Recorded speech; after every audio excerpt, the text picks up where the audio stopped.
Crypto Kids, welcome back to another live stream. Sorry for being just 2 minutes late. I was trying to kind of set all the tech here.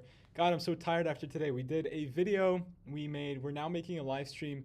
It just feels like a lot is happening. So let's jump straight into the price analysis. We're going to be very chill today. I want to make a very cool live stream with you because the FOMC is here. We've been waiting for this for so long. And we know that every single time FOMC is around the corner, Bitcoin is super volatile. So if you're watching this video right after the live stream has ended, then you can skip to the timestamps down below. We'll go through Bitcoin analysis. We have breaking news to cover. We have FOMC to get through. So if you're super bored during the FOMC event itself, because we will be live streaming the entire conference, then you can skip that part entirely because I will do a breakdown as we go further in. But please do let me know if the audio is fine, if the video is fine. It would be very much appreciated to understand from your side if the content is good or not. So we want to turn up the volume a little bit. That is completely okay if I just turn up the volume there. But if you guys can let me know, it would be very much appreciated. But with that said, we can start off by looking at the price of Bitcoin. Of course, Bitcoin has been dropping significantly over the past couple of hours. And I did post a video. I did upload a video just a few hours ago on the YouTube channel talking about my expectations for Bitcoin's price. So if you've not watched that already, then after this live stream ends, make sure to go and watch it. It's only 5 minutes long. But of course, in this live stream too, I will be going over price action, what I think will be happening for Bitcoin next. So just stay tuned. Everybody's saying volume, pump up the volume. Okay, so if I have a look at this, the reason is because the volume was not connected to the main stereo. If I do this, then all should be good. Okay, let me know if the audio is better now. I think it should be way, way, way better. I know the title says Bitcoin's about to get destroyed, but look, hear me out. I think Bitcoin will likely have a pump back up towards the 62, 61K area. I think the price action is calling for a 61, 62K Bitcoin. And then after seeing a retest, Bitcoin will potentially go further towards the downside. So let me know. I just changed the volume settings, so it should be much, much, much better. Let me know if it is now perfect. Okay, there you go. Thank you so much, Harold. Guys, where are you tuning in from? Let me know where you guys are tuning in from. It would be very cool to know where you guys are watching the live stream. And let's get the likes to 100. I think 100 would be an awesome target for the short term. Now, the actual interest rate announcement is going to be coming up in just a matter of 5 minutes. So in 5 minutes time, we will be seeing the interest rate announcement for the federal funds rate. We can see Amino Pro is tuning in from Sweden. We have Joe Drayton tuning in from the UK. We have Max joining in from, wow, okay, it's completely flooding. Give me a second here. So we have Max tuning in from the Pacific in the USA.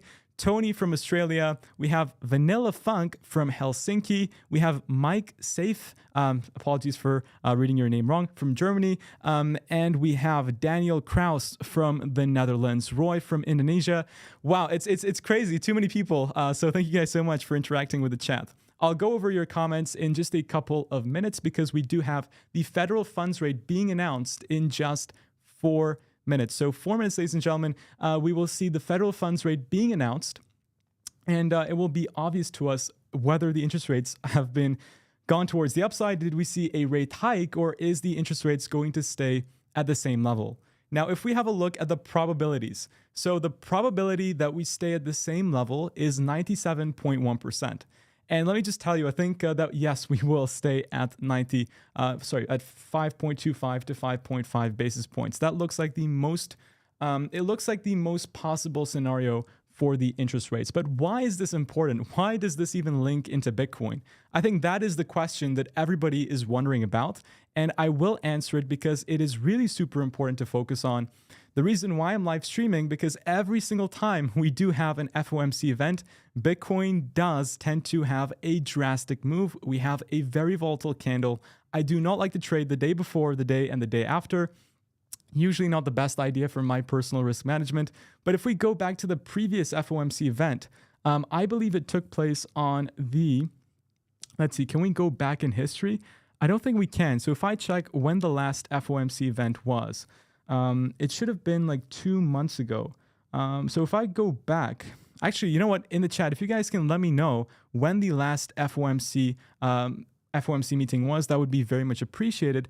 But we will have a look into it because I know for a fact, because we live streamed it so many times, Bitcoin usually is super, super volatile. So I will be watching the chat. Let me know when the last FOMC meeting was, and then we can go over into the price action of that particular date and see how Bitcoin reacted, because that would be very cool to actually kind of see.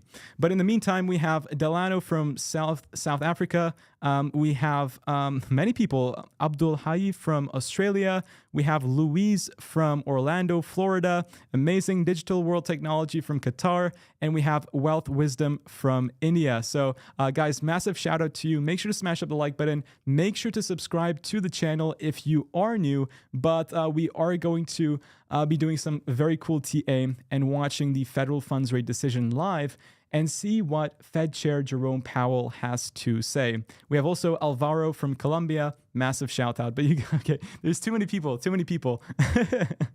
But yeah, I mean, I think the way that Bitcoin will react will be super volatile during the actual federal funds, not the rate decision, but in half an hour, we will be seeing the conference. The Federal Reserve will host a conference where we have a Q&A session. The Fed chair will be speaking about the latest monetary policy. And usually some of the questions answered by the Fed chair create a lot of volatility to the markets. That's what we're looking out for. So in the 4-hourly time frame, we broke down from this descending triangle that I mentioned on the last video. Federal funds rate is coming up in just 60 seconds. So I will be sharing that with you live. So stay tuned for that. But the descending triangle has broken towards the downside. And for this descending triangle, we had a target of around $52,000. And the reason for this is because on the VPVR, the next level of significant volume or demand for Bitcoin is at the 52K area. So here we have a huge gap in volume, and gaps in volume are always filled like this. It's super quick to fill because there is no demand for the asset in that volume gap. So Bitcoin or any other asset class, or let's say stocks, SPY or gold, they all act the same, right? So as soon as you fall into this range, the asset wants to go towards where the most demand for it is on the order book. And for us, that would be $53,000. We do have a couple of support levels to be watching out for, but I will mention this after we look into the federal funds rate, which has just been released. So if I go over to Brave, we can see that the federal funds rate should be announced. If we refresh trading economics, I think we got probably 5.5%, 5.25%. That is what we're looking out for. And we can see here the federal funds rate is at 5.5%. So it is exactly the same. It is what we were expecting. It would have been super dangerous if we did see a rate hike, but of course that would have been super, super unlikely. For the first time, though, the market is expecting a rate hike this year. There is a 16% chance of at least one interest rate hike in 2024. That would be super dangerous for the markets. So let's look into the kind of dynamic of how interest rates, how inflation, and how Bitcoin all work together. You can see here, by the way, rain is trending in the UAE because it looks like tomorrow and Friday is going to rain again, like last week. So I'm pretty scared. I'm in the office right now. It is a school night, like one of you pointed out. And the reason why I'm live streaming is because it is online school tomorrow. So if you're a teacher, I'm sorry, I'll probably not show up in the morning because it will be super late for me tonight. And we got to have a look at what the Fed chair is going to say. But if we look at the overall correlation between inflation, between interest rates, between Bitcoin and the traditional markets, basically in a time where there is inflation, there is high inflation, which is what we're experiencing right now. You can see in the CPI data that we're currently sitting at 3.5% inflation. And the governments, they have all across the world, most of them have a target of 2% inflation. It is super important to keep a balance of inflation.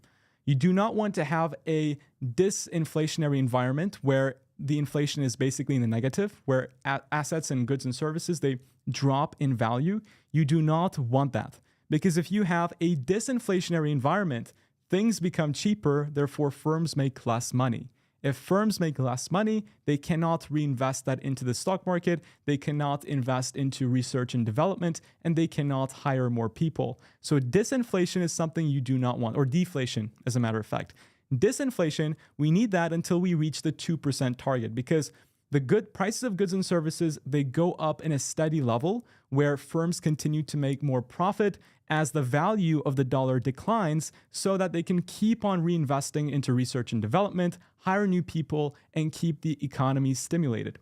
But what we can see here is we're still super far away from the 2% inflation target. We're sitting at 3.5%. That is dangerous. Why? Because the Fed is already keeping interest rates at a high level to incentivize people to put their money in the bank.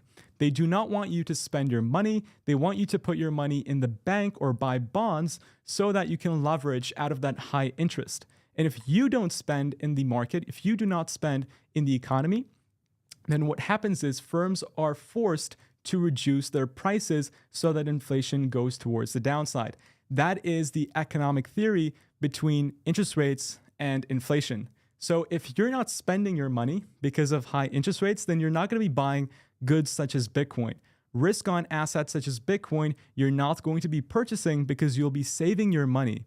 You will be saving your money for necessities, for things that you need to survive. So that's the kind of correlation. If interest rates go higher for longer, that is bad for Bitcoin. If we see troubles in banks, then that is good for Bitcoin, because Bitcoin is a savior for people that are stuck in a falling financial system.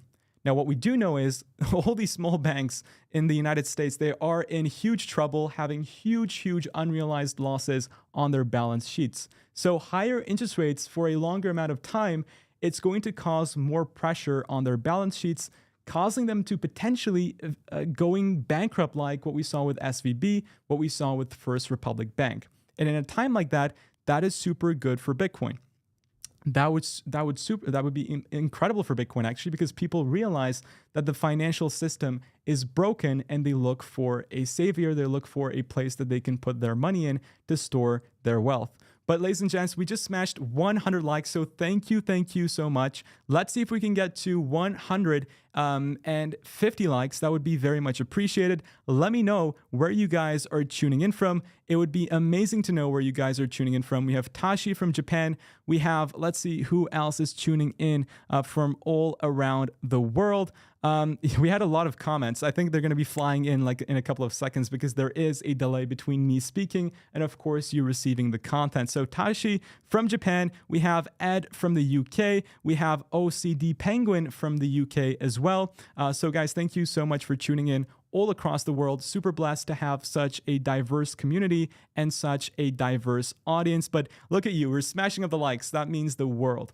But anyways, if interest rates continue to go up, just in a summary, then that is bad for Bitcoin in the short term. But if smaller banks and bigger banks have trouble, then that is good for Bitcoin in the macro. That is the relationship. But currently what we're seeing is a correlation between Bitcoin and the stock market. We can see that whenever the stock market decreases or increases, Bitcoin tends to follow that on the weekly time frame. We've been in a parabola. We've been going up astronomically. So has the stock market. And recently, the stock market has been dipping. So has the price of Bitcoin. So that's kind of the correlation for you between the S&P 500 and between Bitcoin. But what's going to be happening in the immediate short term? How is Bitcoin going to be reacting to FOMC? This is the information that you want to know, and that is the information that I will deliver. So stay tuned until the end. Bitcoin is trying to pull back towards the upside. I told you it's going to be super volatile today, and likely Bitcoin will want to retest the 61 to 60K region. I think Bitcoin is really looking for a retest, and depending on how we react, then Bitcoin will likely continue lower. Another level to be looking out for is, of course, $59,000. The significance of 59K is pretty strong. We have a couple of indicators, a couple of oscillators lining up exactly at $59,000. But we can see here that Bitcoin is actually forming a double bottom on the 1 hourly time frame. We are trying to break above the neckline. if this 1 hourly candle closes above the neckline, then it is definitely possible for Bitcoin to go back up towards the 59.2K level. We will see how Bitcoin reacts during the FOMC event, and let's see if Bitcoin is able to make it back, or will Bitcoin go and continue to lower price levels. Let me know in the chat. Press 1 if Bitcoin will go back up to 59K, or press 2 if Bitcoin will fall back into the $56,000 territory. Wow, okay. Whew, that was a lot of talking. So let's continue. I mean, yeah, this is the short term for Bitcoin. We're just going to be waiting for another 23 minutes until we have the federal funds rate. Well, we had the decision. We had what the rate is exactly, but we will be having the press conference where there is going to be a Q&A session, and we'll have to watch and see what the Fed chair has to say. But in the meantime, let's go over into the macro analysis for Bitcoin. So we went into the short-term analysis. We said that there's a lot of demand for Bitcoin at 53.2K given the VRVP. But what we can see here is a MACD bearish crossover on the weekly time frame. Now that is terrible. On the weekly time frame, the last time that Bitcoin had such a notably surge in price movement and then had a bearish crossover, we entered a short-term bear market in 2021. Then after seeing another increase towards the upside, Bitcoin yet again had a bearish crossover on the MACD, taking us into one of the biggest bear markets in Bitcoin history. Now what we can see here is yet another bearish crossover on MACD on the weekly time frame, and on top of that we have a Lucid SAR sell signal. So this is dangerous, guys and girls. I mentioned this over on my research report that I published last week for Bitcoin TA, and now that we have a Lucid SAR sell alongside a bearish crossover on the MACD, I think we can be expecting much lower prices, and that should take us to initially 53K. So I think many things here line up for Bitcoin at $53,000 specifically. And after retesting, I am really hoping that Bitcoin can continue skyrocketing towards the 100K territory. It's all going to depend on how the stock market performs, because all of the economic data that I've been sharing with you across many videos over the past few weeks, they are incredibly bearish. We just had some more employment data, which let me share with you right now, because the employment data is not looking good whatsoever.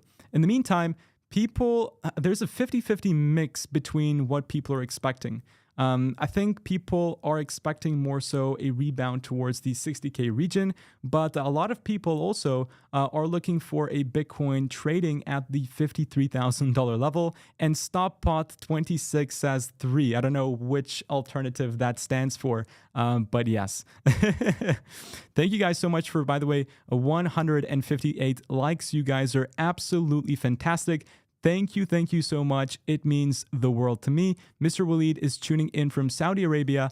Dominic is tuning in from Croatia. And we have Anonymous from Nigeria and Juke from Kenya. So guys, thank you so much. You are all absolutely fantastic. In a matter of 20 minutes, we are going to be having the FOMC press conference where the real Bitcoin volatility is going to be kicking in. From my experience with the FOMC, usually an hour after the FOMC press conference, Bitcoin tends to shoot towards the upside. So that is kind of my experience with it. Let me know in the chat section if you have a different experience with FOMC. But after an hour or so, I think Bitcoin will try to rebound if we break this neckline towards 59.2K. But if not, then likely we will continue downwards and hit $56,000 once again. That is my expectations from the current market. Before I go into this incredibly important chart where we discuss the trend line that has been forming since 2015 and the fact that Bitcoin has broken below it once again, I do want to share the jobs data with you. So let's go into Twitter. We have the jobs data coming out in the bookmarks. We should be able to find it in the bookmarks. So if we just scroll up here, we can see that. Good morning, everyone, from Genevieve. I honestly don't know how to say her name, but she does post a lot of cool economic information. So it's Fed Day, and Jerome is not going to like the employment numbers. ADP reports a solid increase of 192,000 in private payrolls for April, with March getting a boost in revisions. hiring was widespread through the information sector, though the information sector took a hit. Keep in mind the number of people working multiple jobs is still hovering near all-time highs. Not exactly a marker of robust economy, but Powell's focus is elsewhere. There's absolutely no chance the Fed raises rates today. She was completely right. Buckle up, higher for longer. So the very key piece of information that she mentioned, which we also talked multiple times in this channel on our videos, is the fact that multiple jobs, people working one or more, actually two or more jobs at the same time, is at a skyrocketing level. I'm not going to go over how this is super corrupt, how the information, how the data collected is super corrupt, because it is. Right? We saw that if you actually hold 3 jobs, and if you left your job and then had another job again after holding like 2+ jobs at the same time, something complicated like that, it counts for the non-farm employment rate, but it doesn't count in the multiple jobs employment data. So there's a huge corruption, there's a huge skew in data that, of course, they're picking and choosing themselves on what to say is happening and what to say is not happening. And when a government starts doing that, then I think that's the point to be starting to get concerned about the healthiness of the economy. And clearly what we're seeing is not a healthy economy in the United States. There are so many bearish factors, so many economic concerns that I think with $34.5 trillion in national debt, the fact that in 2025 Q1, they're going to have to reassess if they're going to default or pay back and print more money to pay back their debts to other foreign countries and their national debt inclusive. At that point, it's going to be a make it or break it zone for the US economy. If in the unlikely chance they default, in the more likely chance they print even more money to kind of pay off their debts, it's just not going to be a sustainable enough approach. I had an economics exam question actually just a couple of hours ago that I was filling out, and it was about the boom and bust cycle in Keynesian economics. And I was just saying that if they follow Hayek instead and they get out of this boom and bust cycle, everything will be okay. But unfortunately, the greed will be out of the picture, and as humans, we're all greedy individuals, so that's never going to happen. Eventually, the current economic power will lose its status as the most powerful economic country in the world, and it will be passed down to another country, and a new reserve currency will be risen. So that's kind of what I'm expecting to happen in the macroeconomic status. And in a time like that, now that Bitcoin is owned by so many US institutions, I think we need to be concerned, because during an economic recession, then Bitcoin, alongside every single asset in the world, would also be impacted in a negative way. But guys and girls, thank you so much for 190 likes. You are all absolutely fantastic. Let's see if we can get to 200 likes. That would be incredible. So smash up the like button. In a matter of 15 minutes, we have the FOMC press conference that we're going to be tuning into and looking at what the Fed chair is going to be saying about the financial markets. Wow. Okay. Tired again. So just a 60-second break on my end. Let's stretch a little bit. Let's read the chat. Let me see what you guys are up to, and then we'll talk about this incredibly important Bitcoin chart. Since 2015, this support then resistance line has been forming for Bitcoin, and now we've dropped below it once again. It's going to be important to see how Bitcoin reacts. If we continue dropping below, then a bear market could be confirmed. But let's go over the chat and see what you guys are up to. Okay, wow, the chat is really exploding. We have Nathan from Texas. We have Gabrielle saying that I think better wait until the conference finishes. I think you're completely right, because the conference is when we have the most amount of volatility, and that's exactly what we need to be waiting for. Between me and you, 25 years, but I have so much respect for you, Mr. Kid. Thank you so much, Rami. Very, very much appreciated. It means the world to me that you are saying such nice things about my work, because usually as a kid, you're not appreciated that much. It is what it is. That's okay. But thank you so much for your kind words. We have Cody from Ohio. We have Nathan from Texas. We have Valerie saying aloha CK, aloha Valerie. Thank you so much for watching the content. We have Raiku from India, Ricards from Latvia, and we have F Costa from Portugal.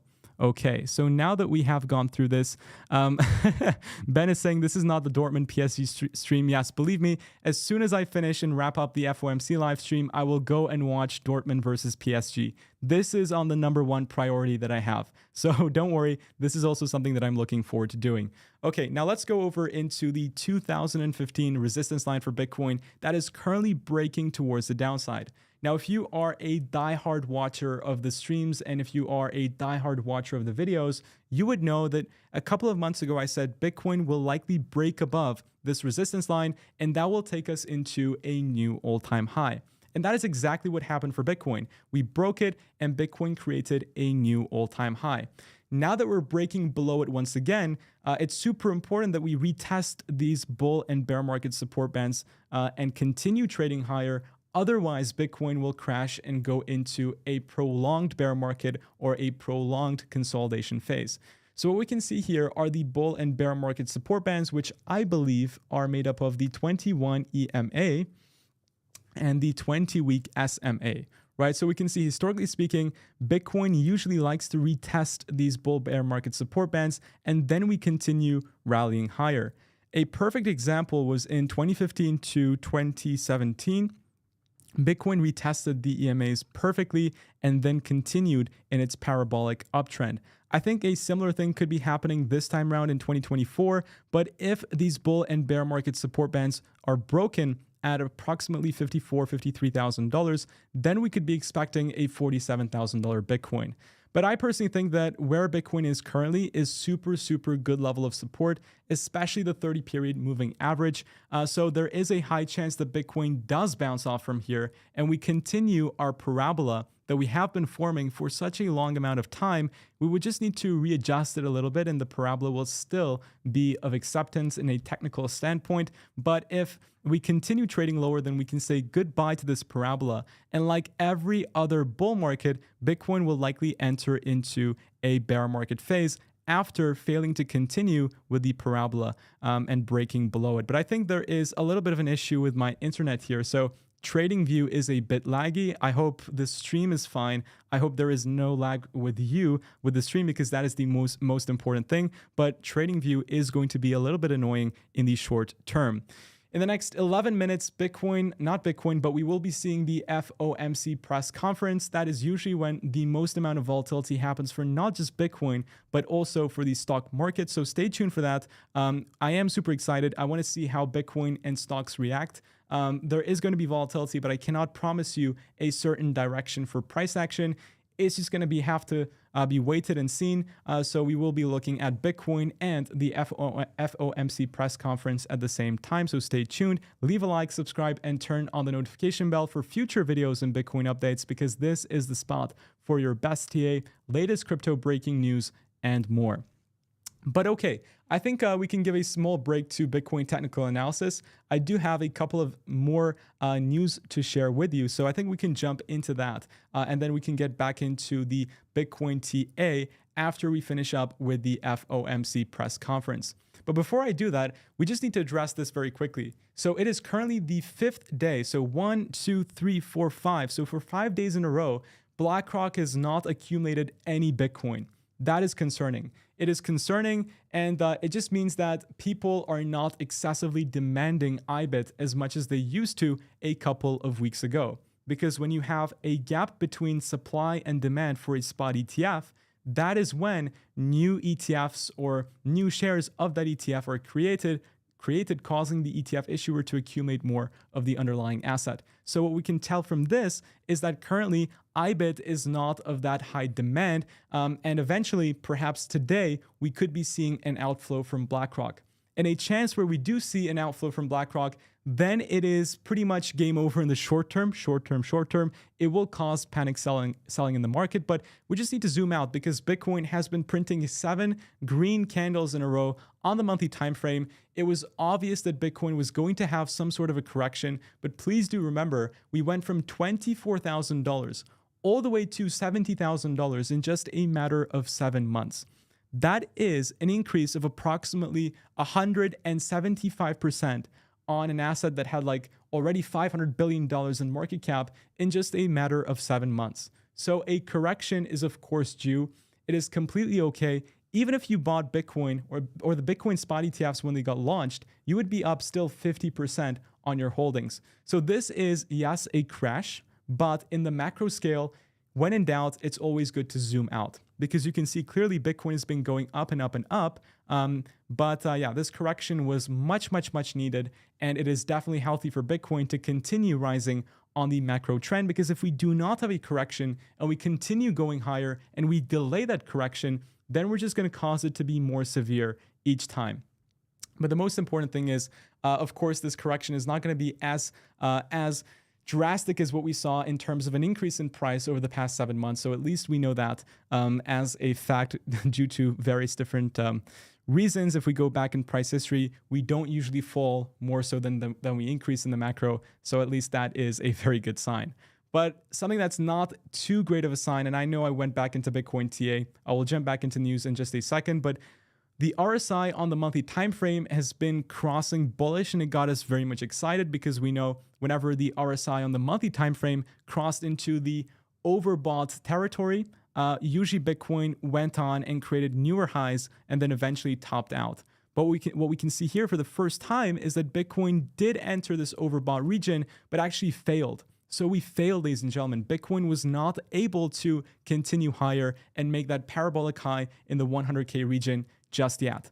And what is more concerning is that Bitcoin is actually forming a bearish divergence on the monthly time frame. And because TradingView is incredibly laggy, I cannot draw it, but what we can see is that Bitcoin is creating a bearish divergence on the monthly time frame.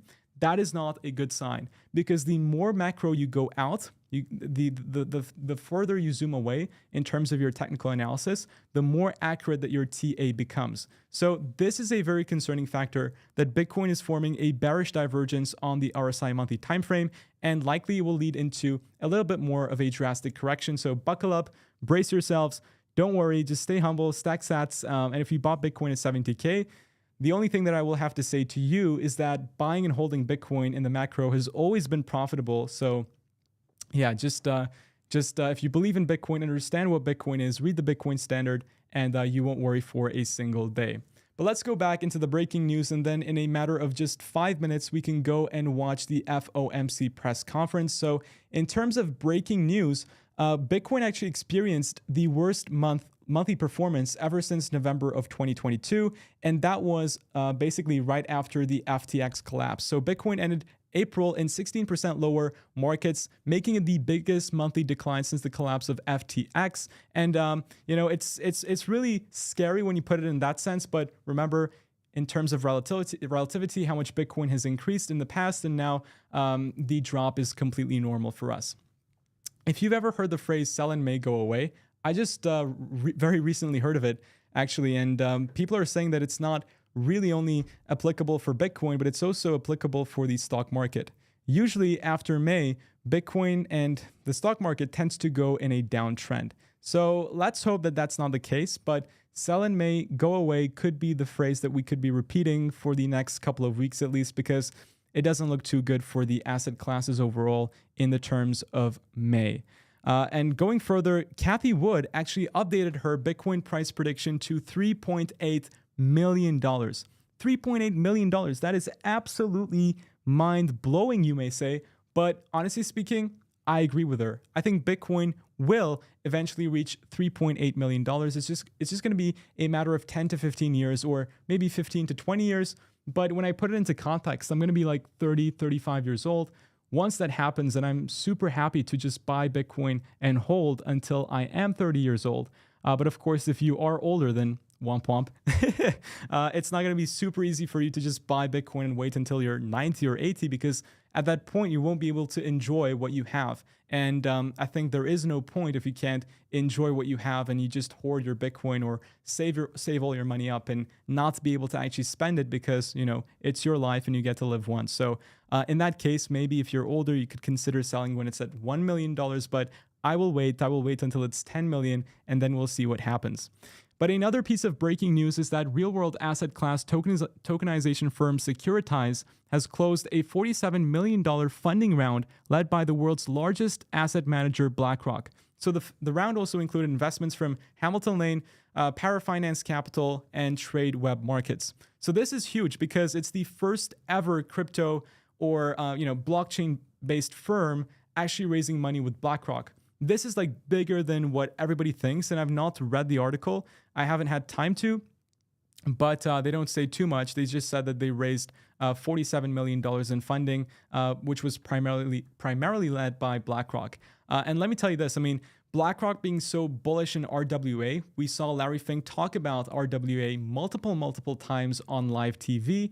And, I think eventually everything or every piece of the stock market is going to be tokenized because it's just going to improve velocity of money. It's going to improve transparency. It's going to improve efficiency all across the world once all of the financial products are put on the blockchain and are fully tokenized. So in terms of that, I think it is going to be super bullish. So any asset, any token, any crypto project that is focusing on RWA specifically, I'm personally looking to invest in. And if you have any projects in your mind that you would want to share with me to have a look at, then please do let me know in the comments section. But thank you so much for 250 likes. That is absolutely fantastic. Half of you have left a like on this video, and that means the world to me. But in a matter of 2 minutes, literally 2 minutes, we are going to be looking at the FOMC press conference, and Bitcoin is going to have a very volatile time. So I can't wait. I will get some water after I put on the FOMC press conference, but in the last 2 minutes, we can have a look at the Fear and Greed Index. Now, surprisingly, it's only neutral, but in the next 5 hours and 31 minutes, the Fear and Greed Index will refresh. And at that point in time, we can reanalyze what the market is doing.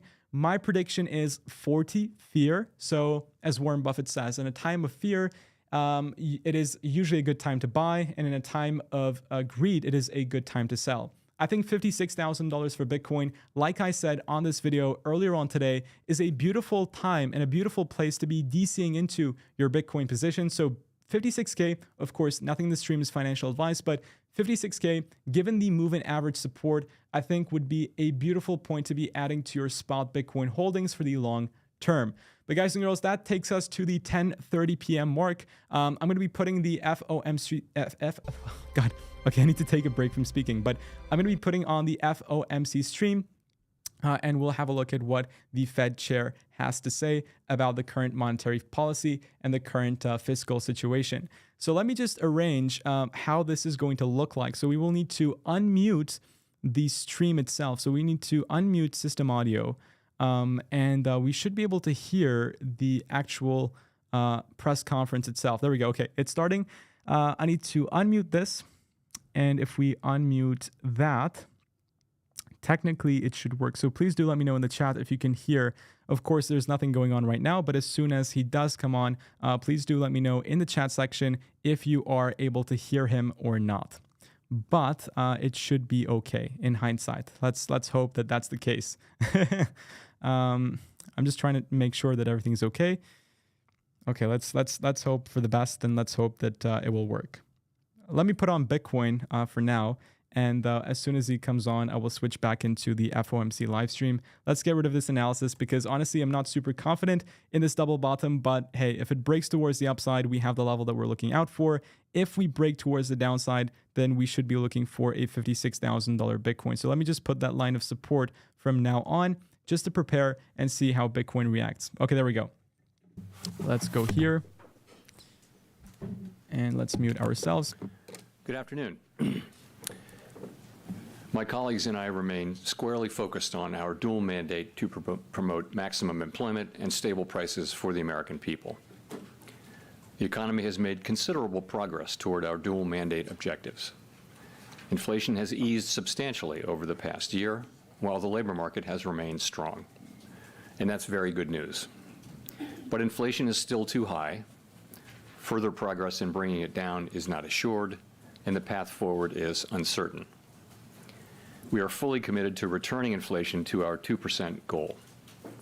Restoring price stability is essential to achieve a sustainably strong labor market that benefits all. Today, the FOMC decided to leave our policy interest rate unchanged and to continue to reduce our securities holdings, though at a slower pace. Our restrictive stance of monetary policy has been putting downward pressure on economic activity and inflation, and the risks to achieving our employment and inflation goals have moved toward better balance over the past year. However, in recent months, inflation has shown a lack of further progress toward our 2% objective, and we remain highly attentive to inflation risks. I'll have more to say about monetary policy after briefly reviewing economic developments. Recent indicators suggest that economic activity has continued to expand at a solid pace. Although GDP growth moderated from 3.4% in the fourth quarter of last year to 1.6% in the first quarter, private domestic final purchases, which excludes inventory investment, government spending, and net exports, and usually sends a clearer signal on underlying demand, was 3.1% in the first quarter, as strong as the second half of 2023. Consumer spending has been robust over the past several quarters, even as high interest rates have weighed on housing and equipment investment. Improving supply conditions have supported resilient demand and the strong performance of the U.S. economy over the past year. The labor market remains relatively tight, but supply and demand conditions have come into better balance. Payroll job gains averaged 276,000 jobs per month in the first quarter, while the unemployment rate remains low at 3.8%. Strong job creation over the past year has been accompanied by an increase in the supply of workers, reflecting increases in participation among individuals aged 25 to 54 years and a continued strong pace of immigration. Nominal wage growth has eased over the past year, and the jobs-to-workers gap has narrowed, but labor demand still exceeds the supply of available workers. Inflation has eased notably over the past year, but remains above our longer-run goal of 2%. Total PCE prices rose 2.7% over the 12 months ending in March. Excluding the volatile food and energy categories, core PCE prices rose 2.8%. The inflation data received so far this year have been higher than expected. Although some measures of short-term inflation expectations have increased in recent months, longer-term inflation expectations appear to remain well anchored, as reflected in a broad range of surveys of households, businesses, and forecasters, as well as measures from financial markets. The Fed's monetary policy actions are guided by our mandate to promote maximum employment and stable prices for the American people. My colleagues and I are acutely aware that high inflation imposes significant hardship as it erodes purchasing power, especially for those least able to meet the higher costs of essentials like food, housing, and transportation. We are strongly committed to returning inflation to our 2% objective. The committee decided at today's meeting to maintain the target range for the federal funds rate at 5.25% to 5.5%, and to continue the process of significantly reducing our securities holdings, though at a slower pace. Over the past year, as labor market tightness has eased and inflation has declined, the risks to achieving our employment and inflation goals have moved toward better balance. The economic outlook is uncertain, however, and we remain highly attentive to inflation risks. We've stated that we do not expect that it will be appropriate to reduce the target range for the federal funds rate until we have gained greater confidence that inflation is moving sustainably toward 2%. So far this year, the data have not given us that greater confidence. In particular, and as I noted earlier, readings on inflation have come in above expectations. It is likely that gaining such greater confidence will take longer than previously expected. We are prepared to maintain the current target range for the federal funds rate for as long as appropriate. We're also prepared to respond to an unexpected weakening in the labor market. We know that reducing policy restraint too soon or too much could result in a reversal of the progress we've seen on inflation. At the same time, reducing policy restraint too late or too little could unduly weaken economic activity and employment. In considering any adjustments to the target range for the federal funds rate, the committee will carefully assess incoming data, the evolving outlook, and the balance of risks. Policy is well positioned to deal with the risks and uncertainties that we face in pursuing both sides of our dual mandate. We will continue to make decisions meeting by meeting. Turning to our balance sheet, the committee decided at today's meeting to slow the pace of decline in our securities holdings, consistent with the plans we released previously. Specifically, the cap on Treasury redemptions will be lowered from the current $60 billion per month to $25 billion per month as of June 1. Consistent with the committee's intention to hold primarily Treasury securities in the longer run, we're leaving the cap on agency securities unchanged per month, and we will reinvest any proceeds in excess of this cap in Treasury securities. With principal payments on agency securities currently running at about $15 billion per month, total portfolio runoff will amount to roughly $40 billion per month. The decision to slow the pace of runoff does not mean that our balance sheet will ultimately shrink by less than it would otherwise, but rather allows us to approach its ultimate level more gradually. In particular, slowing the pace of runoff will help ensure a smooth transition, reducing the possibility that money markets experience stress and thereby facilitating the ongoing decline in our securities holdings that are consistent with reaching the appropriate level of ample reserves. We remain committed to bringing inflation back down to our 2% goal and to keeping longer-term inflation expectations well anchored. Restoring price stability is essential to set the stage for achieving maximum employment and stable prices over the longer run. To conclude, we understand that our actions affect communities, families, and businesses across the country. Everything we do is in service to our public mission. We at the Fed will do everything we can to achieve our maximum employment and price stability goals. Thank you. I look forward to your questions. Thank you. Howard Schneider with Reuters. A question to follow up, if I could. Do you consider the current policy rate still, are you confident that it's sufficiently restrictive to get inflation back to 2%? So I do think the evidence shows, pretty clearly that policy is restrictive and is weighing on demand. And there are a few places I would point to for that. You can start with the labor market. So demand is still strong, the demand side of the labor market in particular, but it's cooled from its extremely high level of a couple of years ago. And you see that in job openings. You saw it, more evidence of that today in the JOLTS report, as you'll know. It's still higher than pre-pandemic, but it has been coming down both in the Indeed report and in the JOLTS report. That's demand cooling. The same is true of quits and hiring rates, which have essentially normalized. I also look at we look at surveys of workers and, surveys of workers and businesses and ask workers, are jobs plentiful, and ask businesses, are workers plentiful? Is it easy to find workers? And you've seen that the answers to those have come back down to pre-pandemic levels.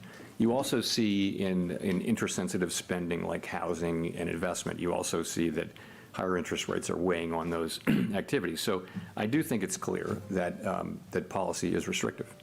Sufficiently restrictive, I guess. Is it? So I would say that we believe it is restrictive, and we believe over time it will be sufficiently restrictive. That will be a question that, that the data will have to answer. So as a follow-up, if inflation Pardon me. continues running roughly sideways as it has been, the job market stays reasonably strong, unemployment low, and expectations are anchored and maintained, would you disrupt that for... Expectations are not anchored? Or anchored. Or anchored. Stable, roughly.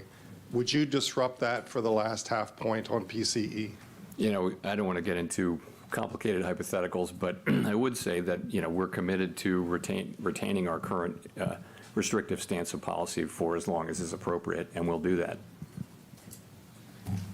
Gina. Thanks for taking our questions, Chair Powell. I wonder, obviously, Michelle Bowman has been saying that there is a risk that rates may need to increase further, although it's not her baseline outlook. I wonder if you see that as a risk as well, and if so, what change in conditions would merit considering raising rates at this point? So I think it's unlikely that the next policy rate move will be a hike. I'd say it's unlikely.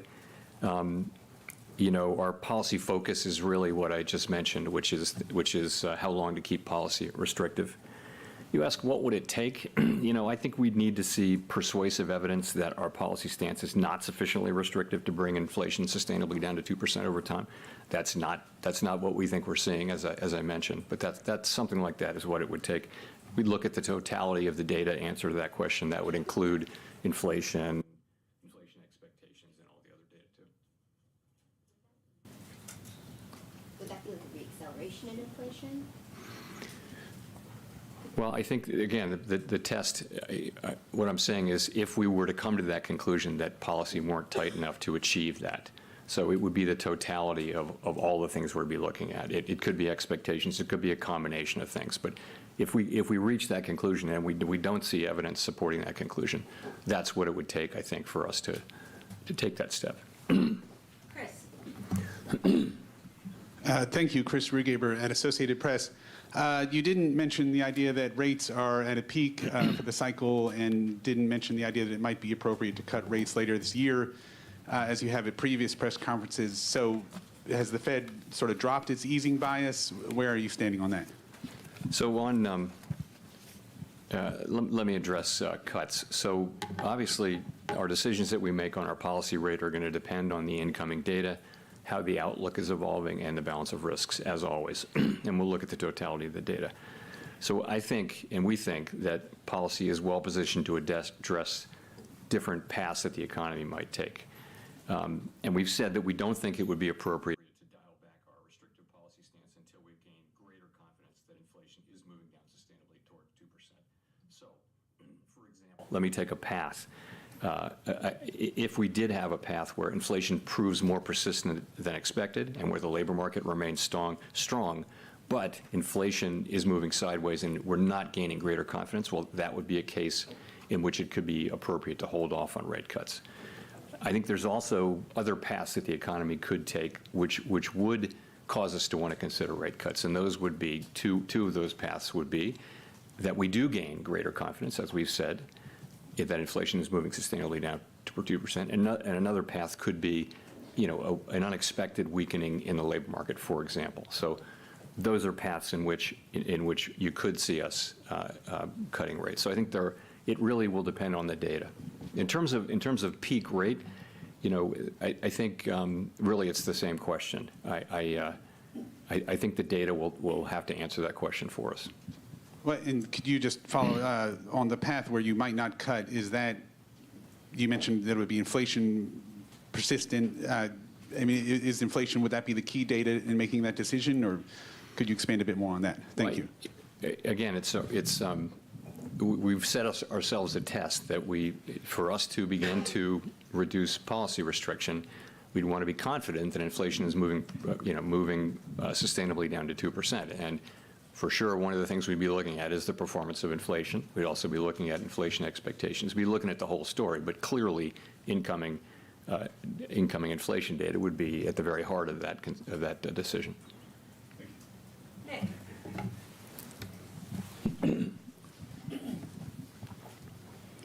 Nick Timrose of the Wall Street Journal. Chair Powell, to what extent has the easing in financial conditions since November contributed to the reacceleration in growth? And do you now expect a period of sustained tighter financial conditions will be needed to resume the sort of disinflation the economy saw last year? So I think it's hard to know that. I think we'll be able to look back, from down the road and look back and understand it better. If you look at, let's look at growth. Really, what we've seen so far this year in the first quarter is growth coming in about consistent with where it was last year. I know GDP came in lower, but you don't see an acceleration in growth. The thought would be that financial conditions loosened in December, and that caused an uptick in activity, and that caused inflation. Presumably that's or tightening in the labor market. You don't really see that happening. What you see is economic activity at a level that's roughly the same as last year. So, what's causing this inflation, we'll have a better sense of that over time. I don't know that there's an obvious connection there, though, with the easing of financial conditions. In terms of tightening, you're right. Rates are certainly higher now and have been for some time than they were before the December meeting, and they're higher, and that's tighter financial conditions, and that's appropriate given what inflation has done in the first quarter. You've said in the past that stronger growth wouldn't necessarily preclude rate cuts. I wonder, would continued strength in the labor market change your view about the appropriate stance of policy if it was accompanied by signs that wage growth was reaccelerating? So I just want to be careful that we don't target wage growth or the labor market. And remember what we saw last year: very strong growth, a really tight labor market, and a historically fast decline in inflation.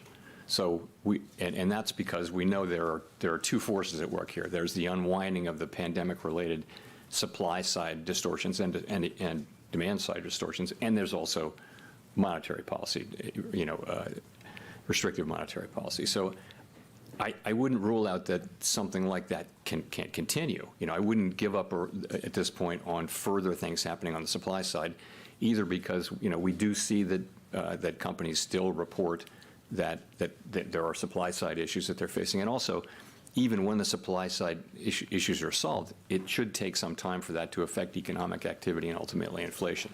So there are still those things. So I don't like to say that either either growth or a strong labor market in and of itself would automatically create problems on inflation, because of course it didn't do that last year. You ask about wages. We also don't target wages. We target price inflation.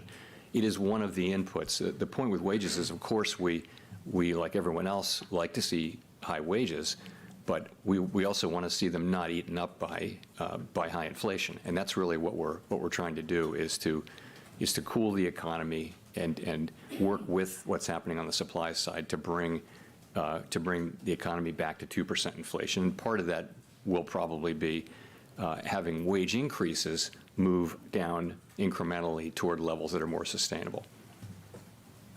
Rachel. Hi, Chair Powell. Rachel Siegel from the Washington Post. Thanks for taking our questions.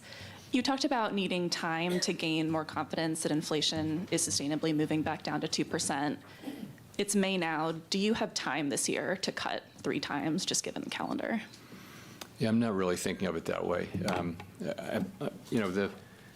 What we said is that we need to be more confident, and we've said, my colleagues and I today said, that we didn't see progress in the first quarter, and I've said that it appears then that it's going to take longer for us to reach that point of conference. So I don't know how long it'll take. I can just say that when we get that confidence, then rate cuts will be in scope, and I don't know exactly when that will be. And with hindsight, are there any signs that you can look back on now, looking at the reports from January or February or March, that suggested something more worrying than just expected bumpiness?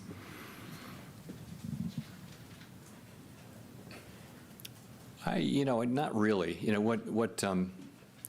So I thought it was appropriate to reserve judgment until we had the full quarter's data, until we saw the March data. And so take a step back. What do we now see in the first quarter? We see strong economic activity. We see a strong labor market, and we see inflation. We see 3 inflation readings. So I think you're at a point there where you should take some signal. We don't like to react to 1 or 2 months' data, but this is a full quarter, and I think it's appropriate to take signal now, and we are taking signal. And the signal that we're taking is that it's likely to take longer for us to gain confidence that we are on a sustainable path down to 2% inflation. That's the signal that we're taking. Steve. Yeah, Mr. Chairman, if I could, Steve Leisman, CNBC, if I could follow up on that. What particular areas were sort of temporary or blips in the inflation data in the first quarter? And what's the dynamic by which you expect them to work out in the coming months and quarters? Yeah.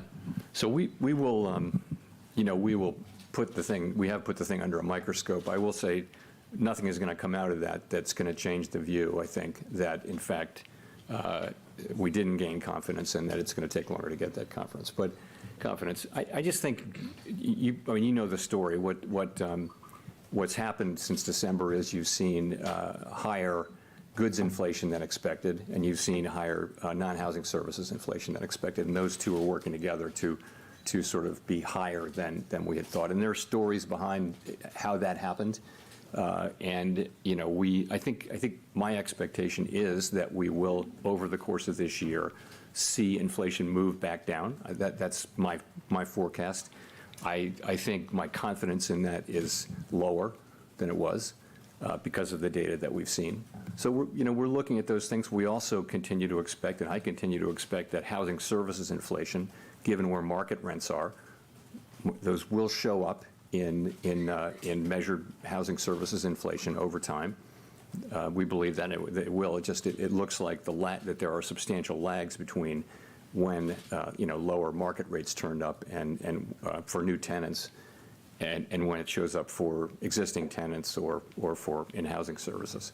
So, If I could just follow up, is there a bit of a contradiction in the idea that you are reducing quantitative tightening, which is sort of an easing, while you're holding rates steady at a restrictive rate to try to slow and cool the economy and inflation? Thank you. I wouldn't say that, no. I mean, the active tool of monetary policy is, of course, interest rates. And this is a plan we've long had in place to slow, really not in order to, to provide accommodation to the economy, but to be less restrictive to the economy. It really is to ensure that the process of shrinking the balance sheet down to where we want to get it is a smooth one and doesn't wind up with financial market turmoil the way it did the last time we did this, and the only other time we've ever done this. Craig. Craig Forrest from Bloomberg. Two questions. First, simple one. Given the run of data since March, has the probability in your mind of no cuts this year increased or stayed the same? That's the first question. Second question. Chair Powell, you joined the board in 2012, and I'm sure you remember, as I do, what the jobless recovery was like. Lawyers, accountants, all kinds of highly qualified people who couldn't get jobs. And given your history there, I wonder if there's an argument for being more patient with inflation here. We have strong productivity growth. That's helping wages go up. We have good employment. And so it seems to me there's a lot of hysteria about inflation. I agree, it's, nobody likes it, but is there an argument for being patient and working with the economic cycle to get it down over time? Thank you. So on your first question, I don't have a probability estimate for you, but all I can say is that,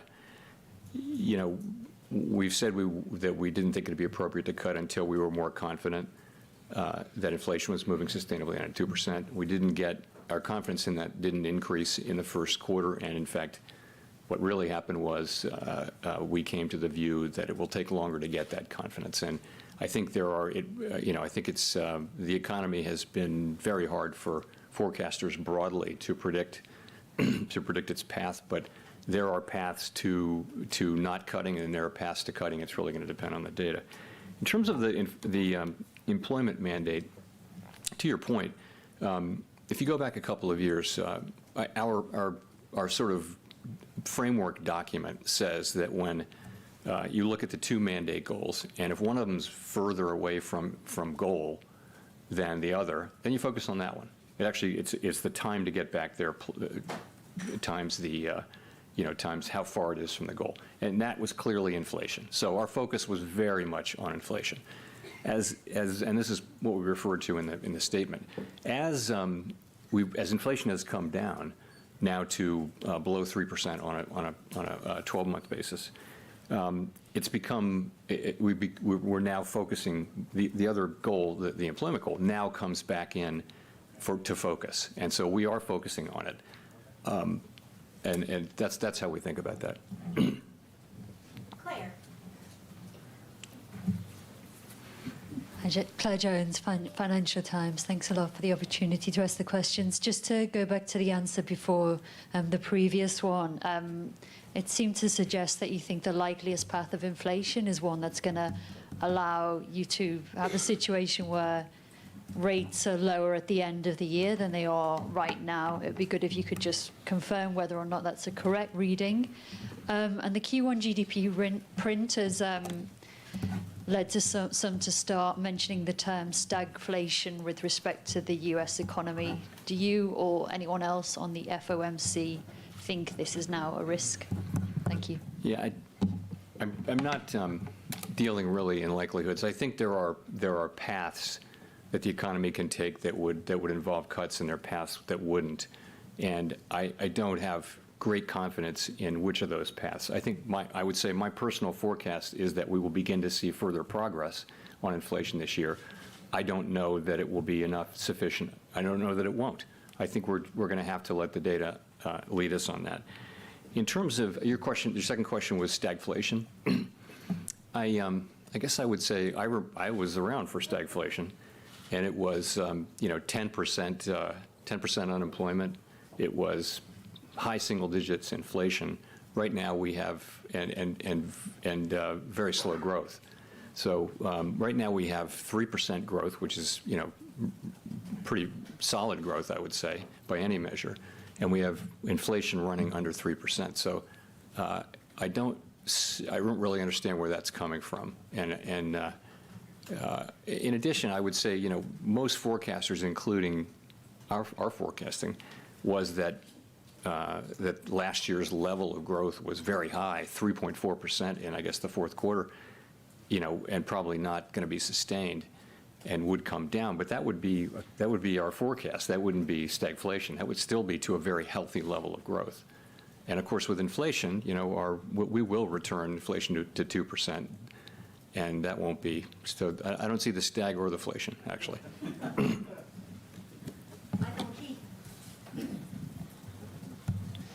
Michael McKee from Bloomberg Radio and Television. The vice chair of the FOMC said recently that he's willing to consider the idea that potential growth has moved up, and of course he's Mr. Potential Growth, our star. Do you share that view, and would that imply that maybe policy isn't tight enough? So I think I would take that question this way. We saw a year of very high productivity growth in 2023. And we saw a year of, I think, negative productivity growth in 2022. So I think it's hard to draw from the data. The question is, will productivity run? There are two questions. One is, will productivity run, persistently above its longer run trend? I don't think we know that. In terms of potential output, though, if that's a separate question. We've had what amounts to a significant increase in the potential output of the economy that's not about productivity. It was about having more labor, frankly, both through, in 2023, both through participation and also through immigration. So we're very much like other forecasters and economists getting our arms around what that means for potential output this year and next year and last year, for that matter, too. So I think in that case, I think you really do have a significant increase in potential output. But you've also got so you've got more supply, but those people also come in, they work, they have jobs, they spend. So you've also got demand. So it may be that you get more supply than you get demand at the beginning, but ultimately it should be neither inflationary nor disinflationary over a longer period. Well, you said earlier that at this point you're not really considering rate increases. If growth is higher, but you're not considering rate increases, does that imply that you're more worried about causing the economy to slow too much than you are about inflation taking off again? No, I think we believe our policy stance is in a good place and is appropriate to the current situation. We believe it's restrictive, and our evidence for that I went over earlier. You see it in the labor market, you see it in inflation-sensitive spending, where demand has clearly come down a lot over the past few years, and that's more from monetary policy, whereas the supply side things that are happening are more on the supply side. So that's how I would think about it. Edward. Thank you, Mr. Chairman. Edward Lawrence from Fox Business. So GDP growth is about 2%. Inflation, employment is about 4%. It feels a lot like a steady state, and we have 3% inflation. So if the data remains the same that you're seeing, and I know you said you don't see a rate hike, but it stands to reason that you would need a rate hike to get from 3 to 2% inflation. So was there any discussion about a rate hike in today's meeting? And are you satisfied with 3% inflation for the rest of the year? Well, of course, we're not satisfied with 3% inflation. 3% can't be in a sentence with satisfied. So we will return inflation to 2% over time, but over time. And we think our policy stance is appropriate to do that. So if we were to conclude that policy is not sufficiently restrictive to bring inflation sustainably down to 2%, then that would be what it would take for us to want to increase rates. We don't see that. We don't see evidence for that. So that's where we are. Was there a discussion about a rate hike at all? So the policy focus has really been on what to do about holding the current level of restriction. That's part of the policy. That's where the policy discussion was in the meeting. Yeah, I wanted to follow on the 3%. Is there a time frame of persistent inflation that would trigger a rate hike? There isn't any rule. You can't look to a rule. These are going to be judgment calls. Clearly, restrictive monetary policy needs more time to do its job. That is pretty clear based on what we're seeing. How long that will take and how patient we should be, it's going to depend on the totality of the data, how the outlook evolves. Victoria. Hi, Victoria Guido with Politico. You've talked about your commitment to being apolitical and nonpartisan, and I was just wondering, given that it's an election year, is the bar for rate changes higher close to an election? And similarly, is there a significant economic difference between starting to cut in, say, September versus December? So we're always going to do what we think the right thing for the economy is when we come to that consensus view that it's the right thing to do for the economy. That's our record. That's what we do. We're not looking at anything else. It's hard enough to get the economics right here. These are difficult things, and if we were to take on a whole nother set of factors and use that as a new filter, it would reduce the likelihood we'd actually get the economics right. So that's how we think about it around here. And we're at peace over it. We know that we'll do what we think is the right thing when we think it's the right thing, and we'll all do that. And that's how everybody around here thinks. So I can't say it enough that we just don't go down that road. If you go down that road, where do you stop? And we're not on that road. We're on the road where we're serving all the American people and making our decisions based on the data and how those data affect the outlook and the balance of risks. And then is there a significant difference between, whether you start in, say, September versus December? There's a significant difference between an institution that takes into account all sorts of political events and one that doesn't. That's where the significant difference is, and we just don't do that. I mean, you can go back and read the transcripts for every. This is my fourth presidential election here. Read all the transcripts and see if anybody mentions in any way the pending election. It just isn't part of our thinking. It's not what we're hired to do. If we start down that road, I don't know how you stop. So.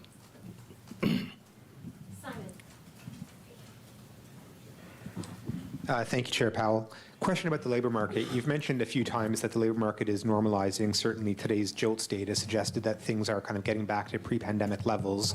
One thing that hasn't normalized is wage growth, which is still quite a bit stronger than before the pandemic. I wonder if you can share your analysis of why that's happening. Is it a lagging indicator or something else going on? So I think if you go back to where wages peaked, wage increases peaked a couple, 3 years ago, essentially all wage measures have come down substantially to that. But they are not down to where they were before the pandemic. They're still roughly a percentage point higher. And we've seen pretty consistent progress, but not uniformly. And you'll note the ECI reading from Tuesday was expected to have come down, and essentially it was flat year over year, I think, roughly. So, yeah, I mean, that part of it is bumpy. And again, we don't target wage increases, but in the longer run, if you have wage increases running higher than productivity would warrant, and then there will be inflationary pressures. Employers will raise prices over time if that's the case. So we've seen progress. It has been inconsistent, but we have seen a substantial decline overall. But we have ways to go on that. Scott. You were Nancy. Nancy. Sorry. Hey, Chair Powell, Nancy Marshall-Genzer from Marketplace. You mentioned consumers, and consumers are feeling the weight of interest rates right now. Mortgage rates are up, as are rates for car loans, credit cards. People looking to borrow are very discouraged. That's reflected in their views on the economy. What would you say to them?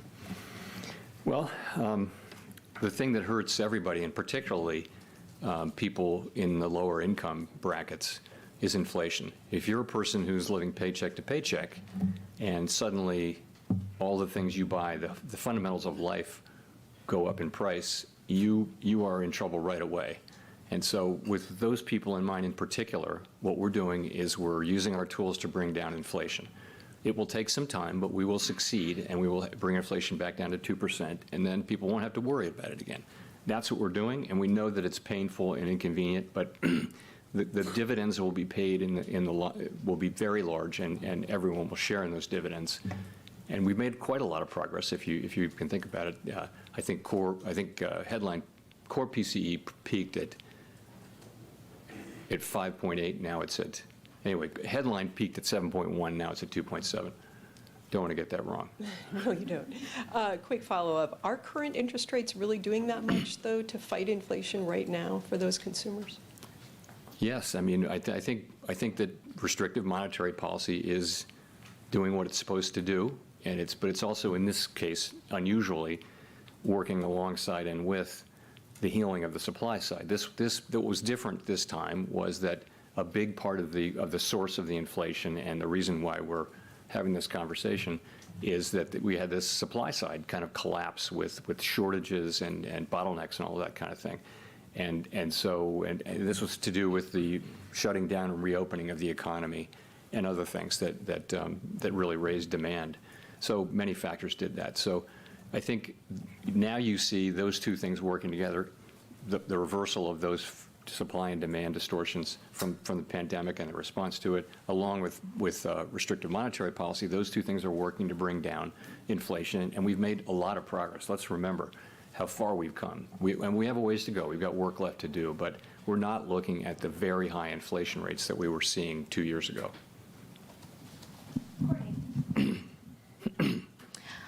Courtney Brown from Axios. Thanks for taking our questions, Chair Powell. I wanted to follow up on something you mentioned earlier on housing inflation. There's kind of been this long-awaited disinflation in shelter that still hasn't arrived. So I guess two questions. How do you explain the substantial lags between some of the private sector data we're seeing and the government data? And how confident are you that rents will be helpful on the inflation front in the coming months? So essentially, there are a number of places in the economy where there are just lag structures built into the inflation process, and housing is one of them. So when you have when someone a new person goes to rent an apartment, that's called market rent, and you can see market rents are barely going up at all. The inflation in those has been very low. But it takes, before that, they were incredibly high. They sort of led the high part. So what happens is those market rents take years, actually, to get all the way into rents for tenants who are rolling over their leases. Landlords don't tend to charge as much of an increase to a rollover tenant for whatever reason. And what that does is it builds up a sort of an unrealized portion of increases when there have been big increases. And what happens is, it's complicated, but the story is it just takes some time for that to get in.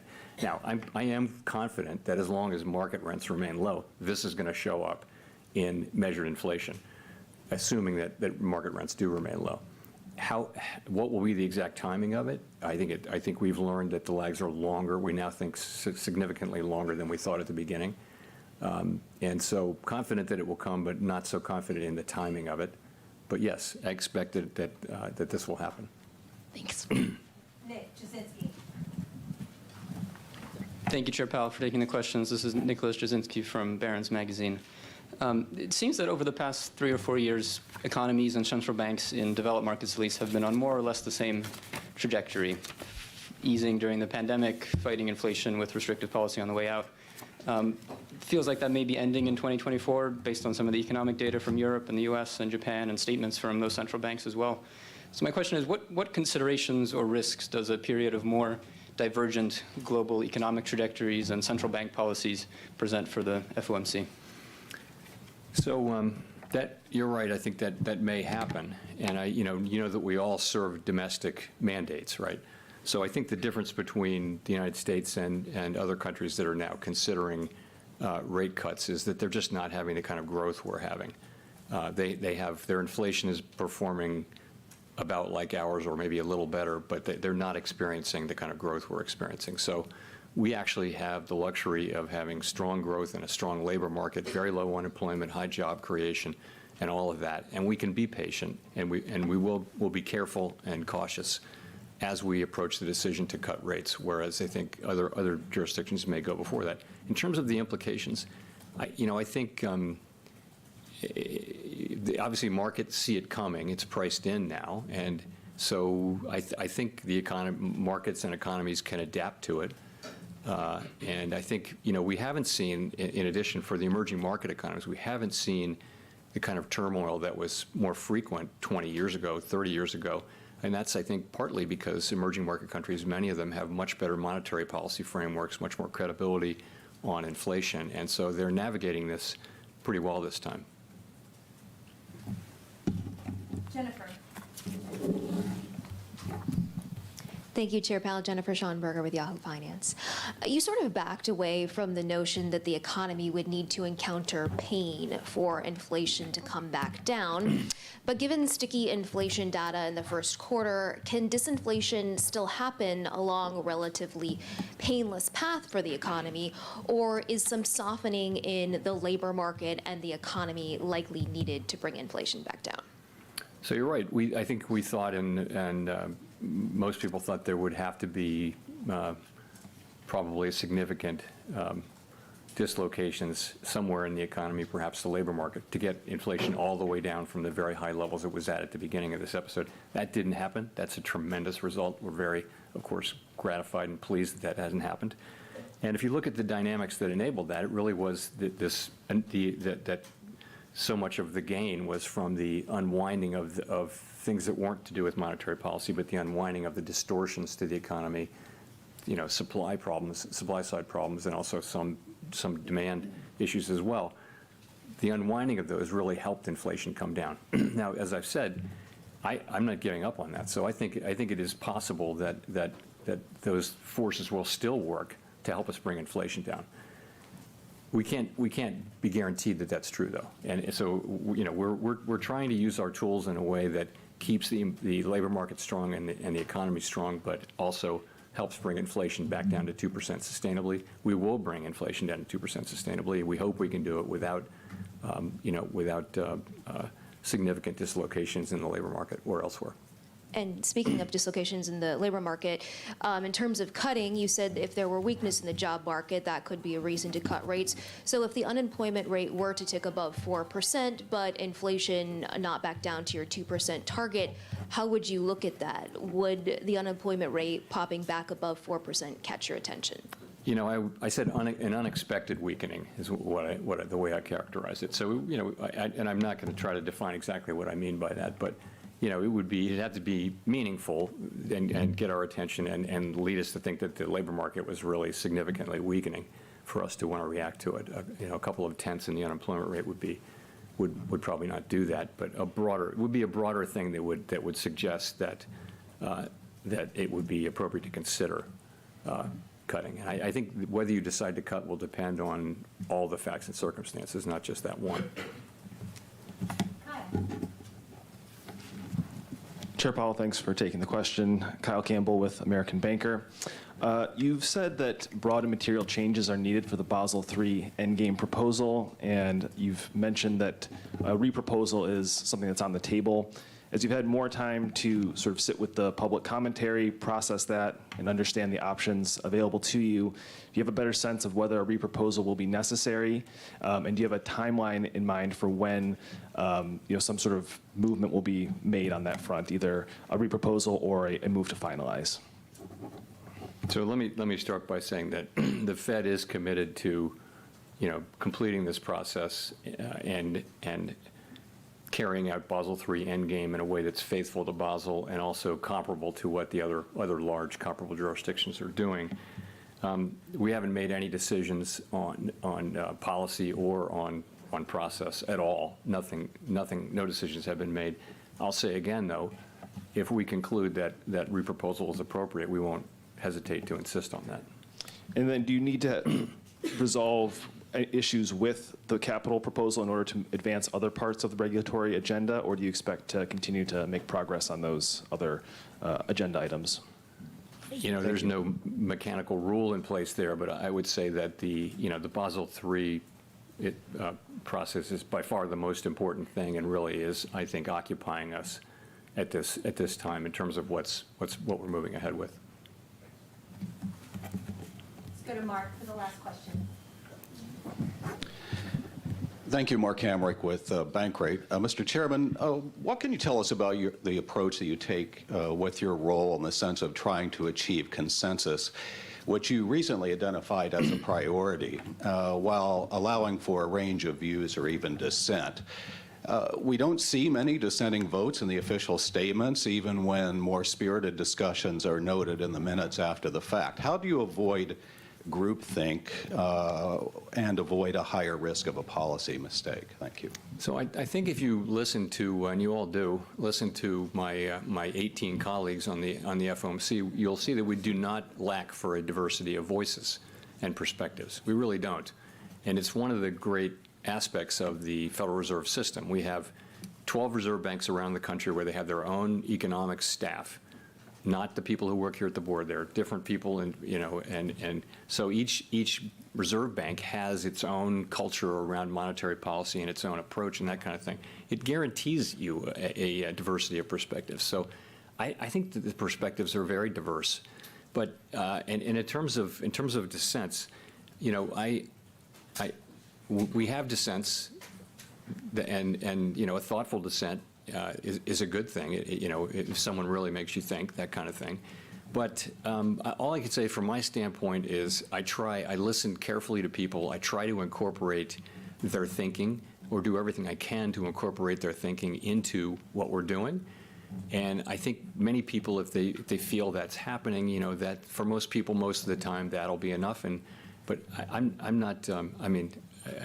It's not frowned upon or illegal or against the rules or anything like that.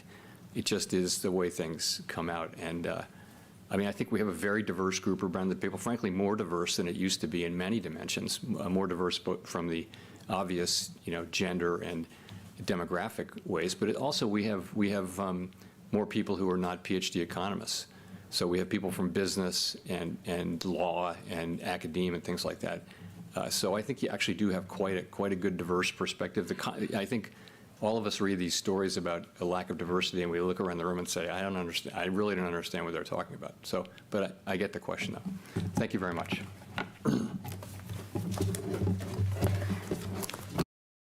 Okay, it's over. It's over, ladies and gentlemen. Finally, that was incredibly boring. That was probably one of the most boring FOMC press conferences.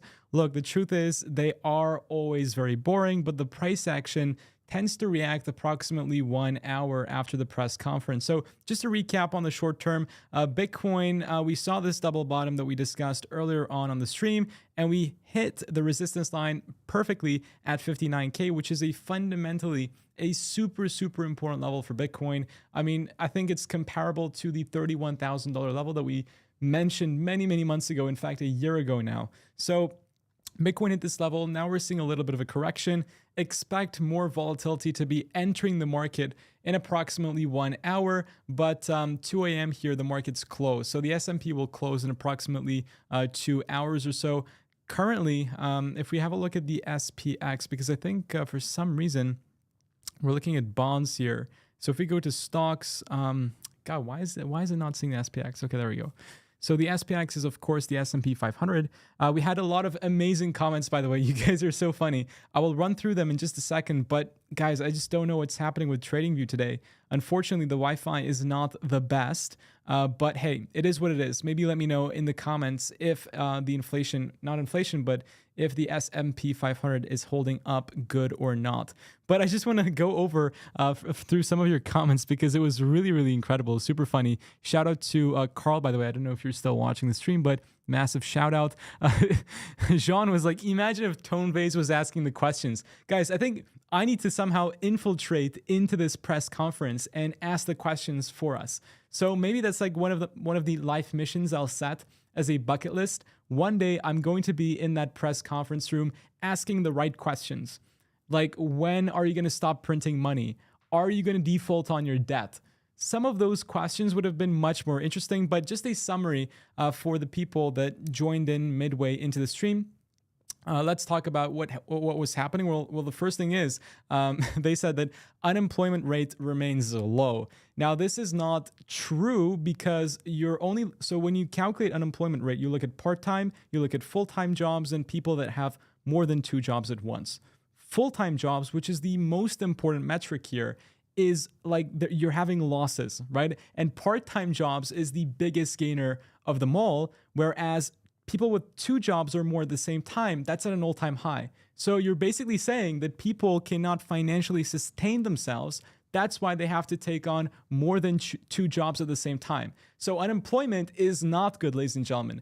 And the fact that, stagflation was brought up, that was a great point, because I think the US is entering into a stagflation where unemployment is low, economic activity is low, credit card debts are at an all-time high, people cannot pay for their houses. There's a 49% delinquency rate for rent, which is completely mind-blowing, similar to 2008 levels. So the economy is not going anywhere good.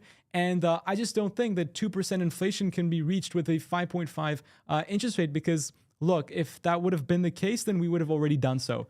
But no, inflation is going up, and I think all of these things are concerning. So there will be a tipping point in the stock market where we start to fall. And will Bitcoin get impacted by this? Yes. So if the stock market falls, then Bitcoin will also fall, and that is just inevitable. But apart from this, I just want to say a massive shout out to Fion, who is my classmate, actually. So Legend, thank you so much for watching the stream. But apart from this, we will see the move most likely in the next half an hour or 45 minutes. I don't think I will be streaming for that longer, but I just want to finish up the Bitcoin TA very quickly. We have Lucid SAR sell being fired in on the chart on the weekly time frame.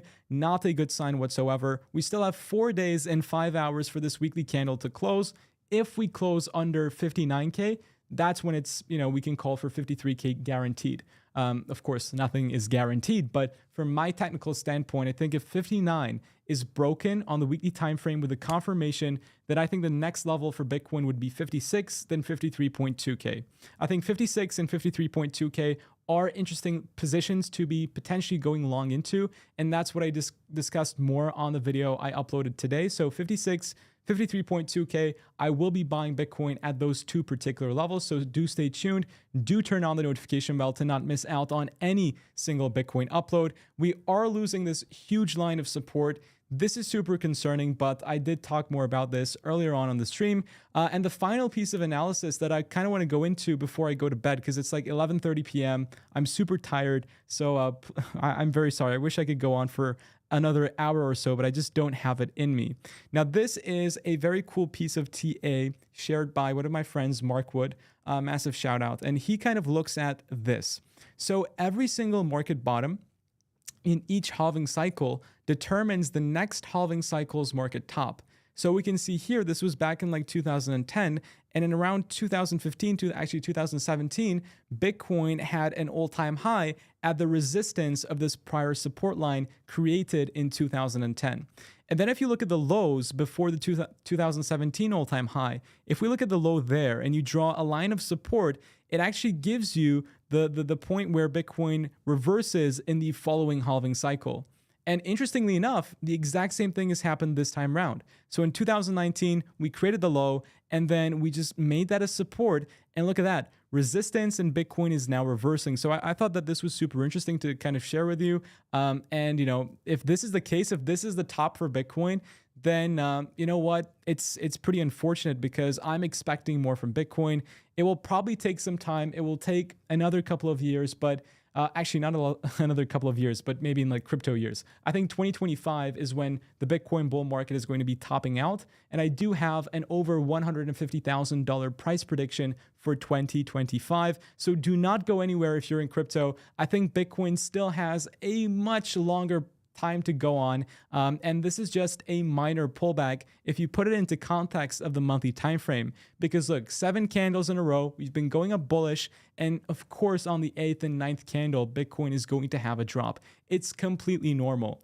The only cautionary thing that we need to be looking out for is not breaking down completely from this parabola. Because if this parabola is broken, then it's game over. So that's the kind of thing that we should be looking out for. Oh no, I wasn't sharing my TradingView screen. Apologies. So this is what we're looking out for, the parabola. If this parabola is broken towards the downside with a confirmation, then it's game over, ladies and gentlemen. But that's pretty much it for the Bitcoin analysis. I don't have much more to say. You know, in terms of the FOMC, interest rates are going to be higher for longer. If there is a rate hike, then it's going to be concerning. But so far, it's just the same type of things.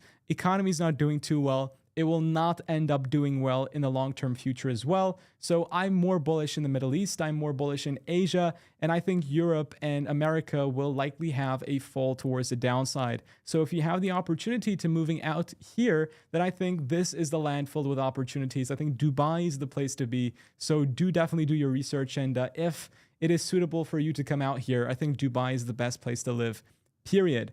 But I do recommend you following up with the CryptoKid.com research reports, because I posted this on April 25th of this year. So that was last week. And I was calling Bitcoin to drop to the $56,000 level because of Consensio. You know, historically speaking, when we have a bearish crossover on the 310 moving averages, that identifies a top. And Bitcoin corrects to the 30-period SMA in terms of prior price action within this halving cycle. So that we talked about. And of course, I shared all of this in the Telegram community at the same time. So if you follow this analysis, if you follow this channel, then I promise you, you will be set for the crypto market. I share all the latest TA, all the latest crypto news, and much, much more.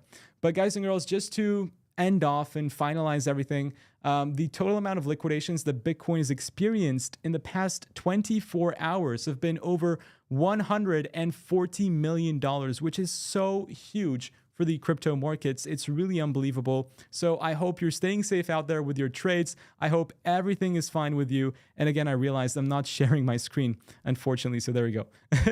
I hope you're staying safe. I hope you did not get wrecked. And if you did, hey, it is what it is. It's a part of your trading journey. But guys and girls, thank you so much for watching. I hope you had a great time. I can't lie, I did not have the best of times. I would have rather done other things, but it is what it is. It's a necessity for us to go and stream the FOMC. It's something that we have to do. It's an obligation, just like me going to school. So hey, it is what it is. But look, expect some market volatility in the upcoming 30 to 45 minutes. I think the lower bound that we would be looking out for is 56K, and the upper bound resistance is 59K. If in the market we see anything more drastic, I will be updating you on the Crypto Kids Telegram, because I'm not planning on sleeping. I need to get back home. I'll probably watch some Netflix and then I'll go ahead and sleep. So don't worry, anything significant happens, I will be updating you in the Telegram community. But guys and girls, thank you so much for watching the stream. It's been 1 hour and 37 minutes. We smashed over 500 likes. You guys are the best. And I'm planning on doing lives more often because I have a very fun time doing it. You guys are fantastic in the group chat, in the live chat. So thank you everyone so much. Have a great day, and I will see you all on the next video very soon. So take care, guys, and bye-bye.